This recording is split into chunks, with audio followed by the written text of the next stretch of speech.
Alright, so with the NBA draft on the way pretty soon here on November 18th, we are finally hearing more about top prospects and the process of their workout/interviews with teams and of course the NBA Combine. And one of the main reports on all of this recently is that LaMelo Ball, 6'8" guard coming off playing well overseas. The man does not even need an intro for real, but yeah, he withdrew from the NBA Combine after participating in the General League interview. And after scrolling on Twitter or social media, I've seen this had mixed reactions. Something is foolish, others applaud it, but nothing too crazy because if you didn't know, this isn't very new at all. For example, Zion did not attend it at all last year and bro still went #1 in the draft as expected, even with social media trying to paint him as some super obese hooper. But things are a little bit different this year in that, yes, LaMelo has a lot of hype around him, probably the most popular in the draft, but unlike Zion last year, going #1 is not a guarantee, or at least hasn't seemed like a guarantee because it's been a toss-up between him, Anthony Edwards, and James Wiseman.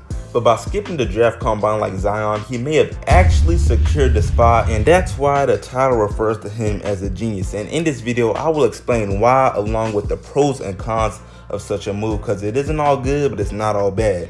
But before I go further, man, what's good, y'all? Plug Speaks back with the vid. If you're new, subscribe. If you wouldn't mind LaMelo on your team, sub up. I'm posting quality hoops content 2 to 3 times a week, and we're trying to hit this big 1K, man. But back to the vid. So LaMelo has always let it be known that he wants to go #1 in the draft, that it's a dream of his. He really believes he's the best in his class. Like, he just does not shy away from it. Are you the #1 pick in 2020? Yeah, I believe so.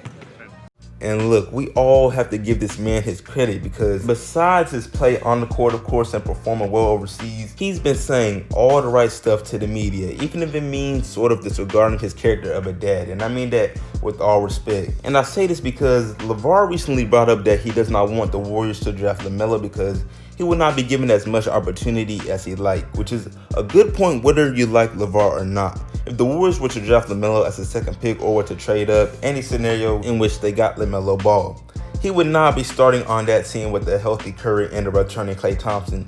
His best bet would be contributing well off the bench, and that's not terrible. I mean, look what Tyler Herro has done coming off the bench for the Heat all year. Except Tyler Herro was the 13th pick while LaMelo was in the discussion for the #1 pick. So as good as the Warriors are, I think we can all agree coming off the bench just does not sound that sweet.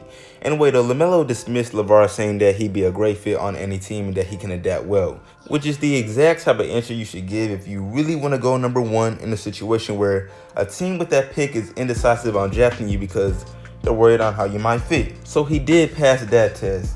But with the #1 pick this year being a toss-up, how could skipping the combine do him any good, right? You might think, oh, he should have attempted to give a last-second effort at swaying the opinions of scouts.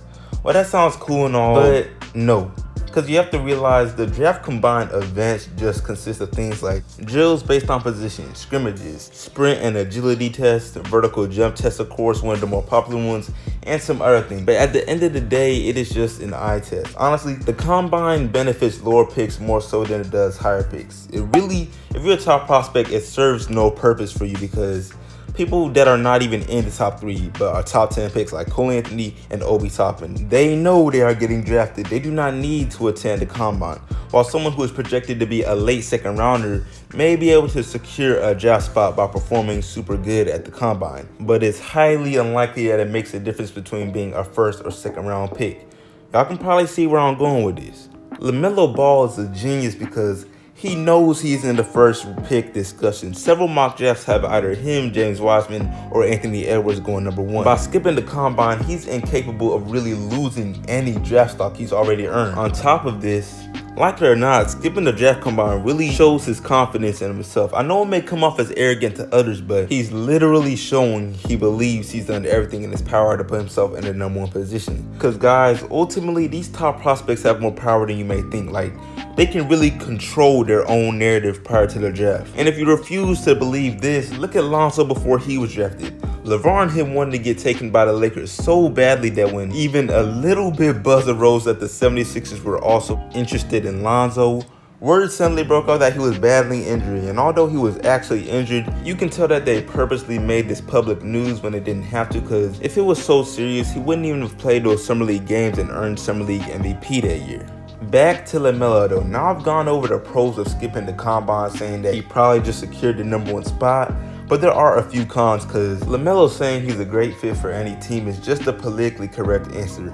In reality, if he goes number 1, we already know a backcourt of him and D'Lo would be pretty painful defensively. And offensively, I cannot even lie. We're just gonna have to see, because the first criticism that comes to mind is, oh, they're both ball dominant. It won't be possible for them to coexist. But at the same time, you cannot really just say that, because it's a different situation I'm rigging up in the Rockets. But people were most definitely saying the same thing about Westbrook and James Harden prior to this season, and even though they got bounced out in the second round, them both needing the ball at times was not the reason they lost games. But moving on, another con I could add on is that by skipping the actual one-on-one interviews that you get with teams at the draft combine, LaMelo is depriving himself of getting a feel for teams prior to the draft, and he's really going into the draft completely blind, besides knowing that he is at least a top 3 pick. But maybe this is what he wants. He don't care about nothing else. He has tunnel vision for the number 1 spot. But yeah, man, this is a pretty short vid. I appreciate y'all watching. Make sure to like this up, share it, all that. Skipping the combine will do LaMelo more good than harm at the end of the day, because even though him being a great fit for any team is completely unrealistic, I honestly think we can all agree if a player is the real deal, they will eventually blossom regardless. I don't care what no one says. Let's say the Warriors were like the Knicks when it comes to identifying talent, and for some reason benched Curry his first 3 years in the league. In that 4th year, he would have put the world on notice. I'm talking 30 bombs, deep threes, everything he's doing today. We should all be able to agree on that. But I appreciate y'all watching. Like I said, make sure to tune into the next vid, and I'm out.